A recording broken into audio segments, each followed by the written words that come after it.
So guys, nandito tayo ngayon with Chef Marge at tuturuan niya ako kung paano magbigay ng twist ang everyday tocino. Kasi ang gagawin natin ngayon ay... Beer batter tocino po. So ano yung mga ingredients na kailangan? So, for the batter, we need, of course, the beer. We have flour, we have cornstarch, we have baking powder, salt and pepper para sa seasoning. So flour and beer. Then we'll put some cornstarch po. Cornstarch. And the baking powder. Just put 2.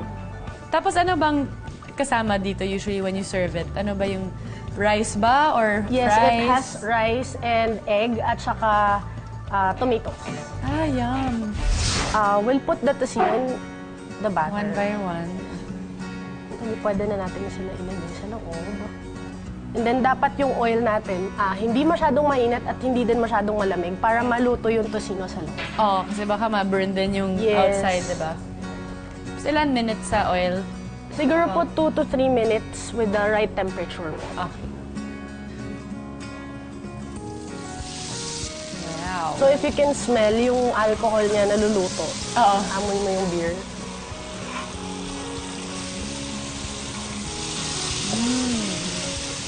Tapos kita pa rin yung kulay ng tocino. Yes. Akala ko hindi mo na makikita. But...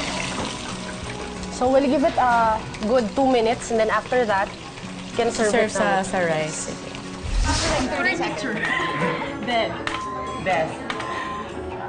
Hi guys! Hello. Pwede ba akong makijoin sa inyo? Sure. Pwede ba tayong tabi? Hi. So, my question is, why do you love this place? Aside from marami kasing games, pumunta kami dito para mag-aral minsan, and then marami pa ibang activities like board games, may karaoke. So wala talaga kaming, hindi talaga kami na-board dito. Mukhang interesting tong game na to. Paano mechanics na to? Ito, yung cards kasi, ilalagay mo siya dun sa game. Tapos yun, wala na yung timer. Tapos we have to, yung first letter, kaya dessert. Ano ba meron? Ice cream, ay, tapos anong tap, and then yung next letter, ay yung next person na. Jackfruit.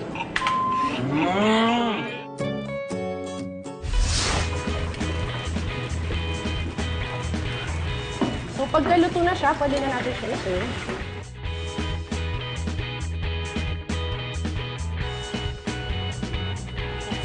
Ayan, tignan nyo ang Hana Beer Battered Tocino.